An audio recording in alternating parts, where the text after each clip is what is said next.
Hi hello friends, welcome to bonus kitchen and entertainment vlog. இன்றைக்கி நம்ம bonus கிச்சனில் மீன் மேக்கரை வச்சு அட்டகாசமான கறியையே மிஞ்சிற சுவையில் நம்ம கிரேவி செய்யலாமா? இது பார்த்திங்கன்னா சப்பாத்தி, பரோட்டா, இட்லி, தோசை, சாதம்னு எல்லாத்துக்கும் சூப்பராக இருக்கும். இந்த அட்டகாசமான கிரேவி குறைஞ்ச செலவில் ஹோட்டலோட ஸ்டைலில் மிஞ்சிற அளவுக்கு நம்ம எப்படி வீட்டில் செய்யலான்றதான் பார்க்க போகிறோம். வீடியோ ஃபுல்லாக பாருங்கள், ஸ்கிப் பண்ணாதீங்க. உங்களோட கருத்துக்களை கமெண்டில் மட்டும் சொல்லுங்கள். இப்போ நம்ம வீடியோக்குள்ளே போய் பார்க்கலாமா? ஸ்டவ் ஆன் பண்ணி பேனல் வச்சுக்கோங்க. பேனல் சூடானதும் அதில் 1 ஸ்பூன் அளவுக்கு எண்ணெய் சேர்த்துக்கலாம். இதில் மசாலா தான் நம்ம சேர்க்க போகிறோம். 1 ஸ்பூன் அளவுக்கு காஷ்மீர் மிளகாய் தூள் சேர்த்துக்கோங்க.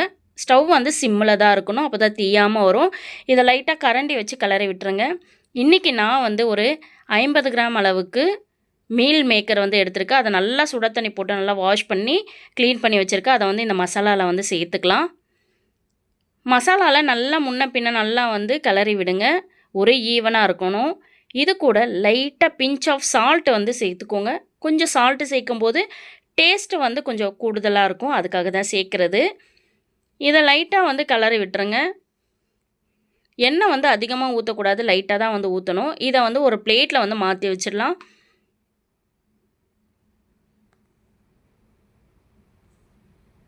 மீல் மேக்கர் செய்கிறதுக்கு இப்போ நம்ம மசாலா ரெடி பண்ண போகிறோம். எப்படி செய்யலான்றதை பார்க்கலாம். அதே பேனில் சூடு பண்ணிக்கோங்க. சூடானதும் ஒரு 4 டேபிள் ஸ்பூன் அளவுக்கு எண்ணெய் சேர்த்துக்கோங்க.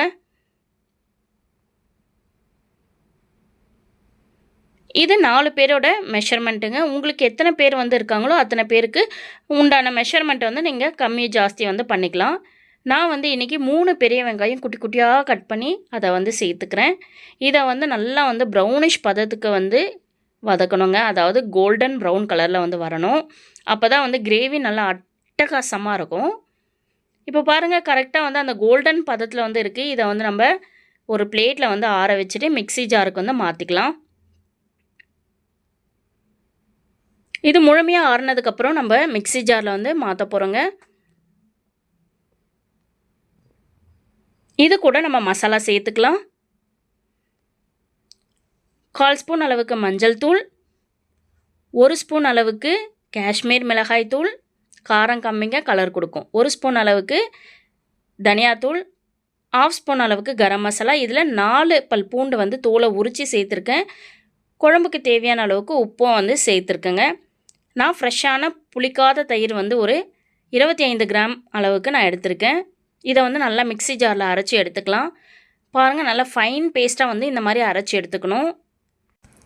காஷ்மீர் மிளகாய்த்தூள் போடும்போது நல்லா கலர் கொடுக்குது பாருங்கள். இது ஓரமாக இருக்கட்டும். இப்போ அதே பேனில் சூடு பண்ணி 3 ஸ்பூன் அளவுக்கு எண்ணெய் சேர்த்துக்கோங்க. எண்ணெய் சூடானதும் 3 கிராம்பு, 3 பட்டை இலை, 1 பிரியாணி இலை, இது எல்லாம் லைட்டாக பொரிஞ்சதும் இப்போ நம்ம அரைச்சி வச்சுருக்க மசாலா இதில் சேர்த்துக்கலாம். சேர்த்துட்டு வாசனைக்காக கொஞ்சமாக கருவேப்பிலை சேர்த்துக்கலாம். இதை கரண்டி வச்சு லைட்டாக கிளறி விடுங்க. இது கூட கொஞ்சமாக தண்ணி சேர்த்துக்கலாம். உங்களுக்கு கிரேவி எந்த பதம் வேணுமோ அந்த அளவுக்கு நீங்கள் தண்ணி சேர்த்துக்கோங்க.